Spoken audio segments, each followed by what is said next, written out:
Oh my gosh, Raider Nation. Whoops, that's yours. Okay. Give it up for the legendary JT the Brick.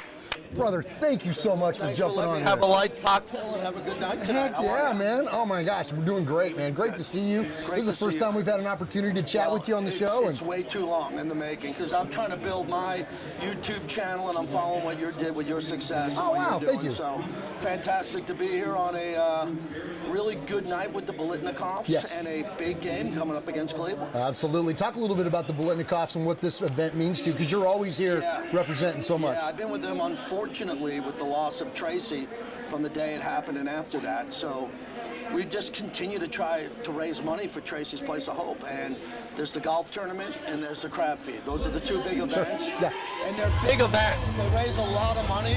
Like you can hear here, they're going to have a live auction coming up. And it all goes to Tracy's Place of Hope as they're trying to build more centers for women who are at risk and really need a safe place to live, a place that they can call home if they've been in a bad place, if it's sex trafficking, if it's domestic violence, if they lost someone in their family and they're kind of on the streets, and they can come to a place because of the legacy of Tracy and be safe. Yeah. And Freddie and Angela really care about that. And as you saw earlier tonight, Mark cares about it. So Mark puts a lot of money into this, and the Raider organization does. So the amount of money that they've raised going to a good cause, and I like to be involved with it because out of all the charities I've been lucky to be involved with, this is the one that I'm closest to because it means so much to me because Fred's like a second dad to me. Really? Yeah. I didn't realize y'all were that tight. Yeah, I have one father, and my dad's still alive. He's 86, and he's my hero, and he's the most important person in my life.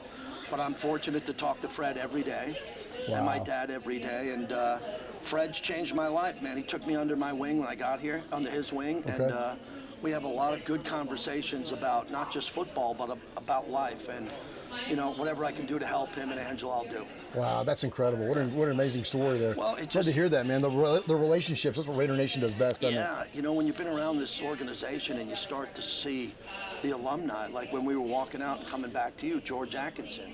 So George gave me my start. First guy I ever worked with on the Raiders pregame show was George Atkinson in 1998, and George is a mentor to me. So getting to know these alumni, and we're starting to lose them. We lost Jim Otto and some of the guys that are in their 80s and their 70s. We interviewed Daryl 3 months before he passed at this event, you know? Which is pretty amazing. But all of these guys, as you know, because you got a big platform, you get to know them. Like Jim Plunkett tonight. You see Jim Plunkett, and you get to know him. And now I'm looking back knowing Jim Plunkett for 27 years. Wow. And I consider him a friend, also a mentor for what he's gone through in his life. I mean, who has a better story than Jim Plunkett about overcoming adversity and becoming a legend? Yeah, a great redemption story. When it comes to Jim. And he's on the Hall of Fame list again. You saw that, Yeah, and it's really Is Phil on there? Did Phil make it on there? Phil's on that list. Okay, good. See, there's a lot of guys on that list. And Lester's the one that we scream all the time and pound the table for. Like, Lester I agree with you. And when we just saw what happened with Lester on the last one, as I'm pretty tight with Eric Allen working with him. He was a finalist. And a lot of his finalists became because of his years with the Eagles and with Reggie White and what he did with Buddy Ryan. But he got that close. And hopefully he goes back again. But with the Raider alumni, you never want to make a priority of who should go first or second. Art Powell's probably the one because he was the closest. Wow. So I would assume that out of this group, the one that has the best chance is Art Powell because he was that close. Because he was that close. Yes. He should get in. And then Lester Hayes. And then for those who say Jim Plunkett, agree. Those who think of George Atkinson, Phil Villapiano, Rod Martin. I mean, you look at all the names that are on that list. It's a pretty impressive group. Absolutely, yeah. I mean, absolute legend, especially when you bring up George. I mean, you can't name a more legendary secondary. I think the Legion of Boom maybe comes close, but outside of that, in terms of secondary group, these guys played together for 9 years. It's unbelievable what they were able to do, and sadly, and I think that, JT, it's sad to me that a lot of these Raiders getting inducted posthumously, it breaks my heart. I mean, Kenny Stabler was my guy growing up. He's my all-time favorite player. And then, of course, Cliffy, and it's just like, it's just sad that the NFL waits that long. And I don't want to be the police for the freaking, Hall of Fame, but man, they got to get it right on some of these Raiders. Yeah, you just nailed it. It hit home with me. I had one of my biggest honors of my career is I emceed both Cliff Branch's and Kenny Stabler's Hall of Fame party in Canton, and they both weren't there. Right, so you think about who showed up at Stabler's party. I always tell this great story. Stabler's party was a big rock and roll, over the top, Leonard As Skinner, it should be, Alabama. right? Yeah. And we're sitting there. My job that night was when anybody walked in, I would jump on stage and introduce them. So, Dan Marino showed up, Jim Kelly, younger guys. And then all of a sudden, it's about 1 in the morning. And Fred's smoking a cigarette outside, and guys are like thinking the night's gonna wind down. And then I look up, and all of a sudden, Mel Blount, Mean Joe Green, Franco Harris. Oh my God. And there was one more. I think it was, I don't know if it was one more Hall of Famer walk in together. Mel Blount had the cowboy hat on and said, wow. And I got up and introduced them, and they all came late because they were going to other parties, but they knew they had to go to that one last, because they knew it was going to be the latest one and the best party. And then Cliff's party, I was behind the scenes as the MC of that, and I was one of the only people that found out only 2 days before that Diana Ross was going to perform. No kidding. Mark Davis spent, off the record, a lot of money and brought Diana Ross in for 10 songs. And when everybody got word of that in Canton that night, Jerry Jones, everybody started making their way to that party. And you made a good point. Cliff wasn't there for it. And that party should have been 20 years earlier. Yay, man. Thank you. So now when it comes to Lester, the one thing about Lester, he's still a young man, but Lester needs to have his party. And if he does, Mark Davis will throw it and it'll be a big deal. Oh, that's fantastic. That's fantastic. So I got to ask you, shifting a little bit off the Raiders, more over to you. One of the things I've always admired about you, and pardon me while I fanboy out here for a second, I was a big Rome guy forever. Yeah, me too. You got your start. Well, yeah, you got your start winning the Smack Off, and as a caller into that show, and then absolutely transformed into one of the most inspiring careers, especially because you're with the Raiders, and which is obviously my favorite football team. And so for you to transfer into that and to migrate, for somebody I'm just a fan. That's why we call the show Raiders Fan Radio. I'm just a dopey fan with an opinion that likes to talk to my friends. But that idea that you took that and then made it into this incredible media career, JT, that's badass, man. I don't know if you hear that enough from people. But well, I always say this, I was a stockbroker at Merrill Lynch in La Jolla. I won that contest, the first ever Smack Off. If I didn't win that contest, I wouldn't be talking to you today.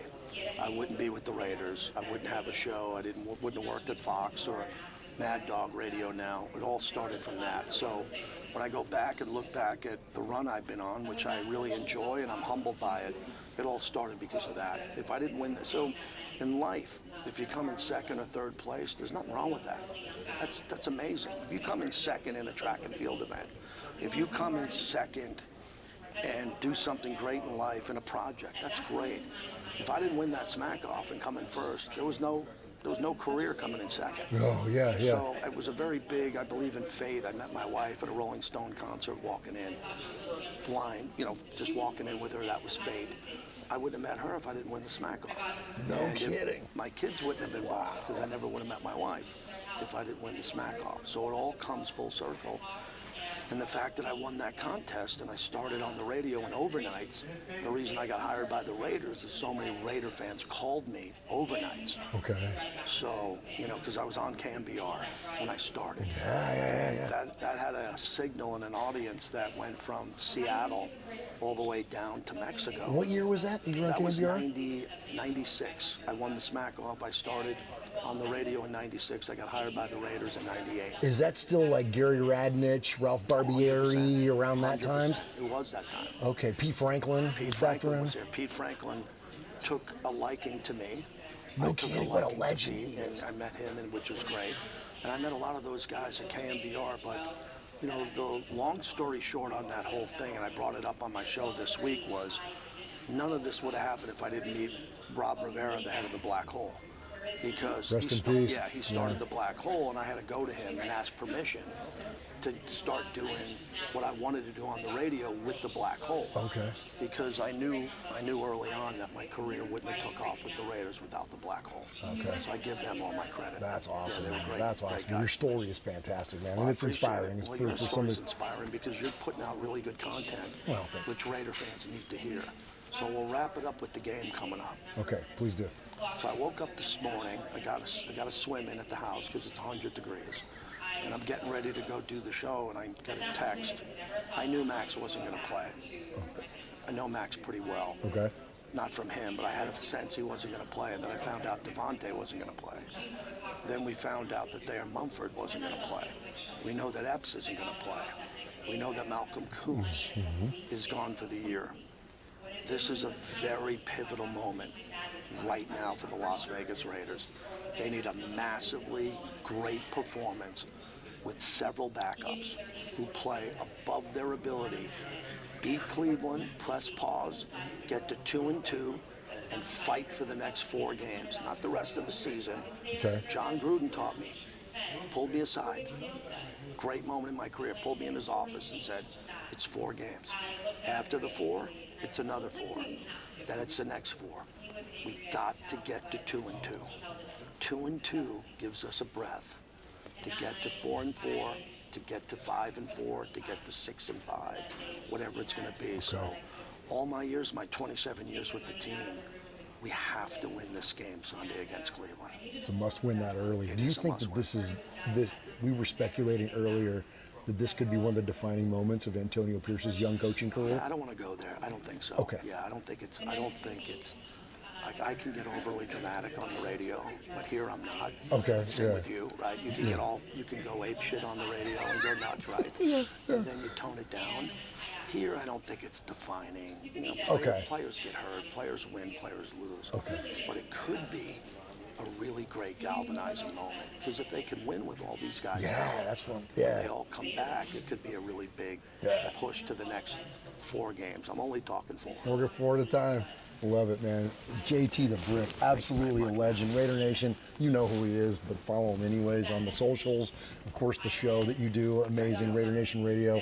And shout out Harry Ruiz, who fills in for you at times. I mean, such a great guy. And again, thank you for what you do for the Biletnikoff Foundation. Thank you for sitting down with us. Thanks for having me. This is fantastic, JT. Really enjoyed this. We should have did it a while ago. Thank you. Yes, sir. We'll do it again.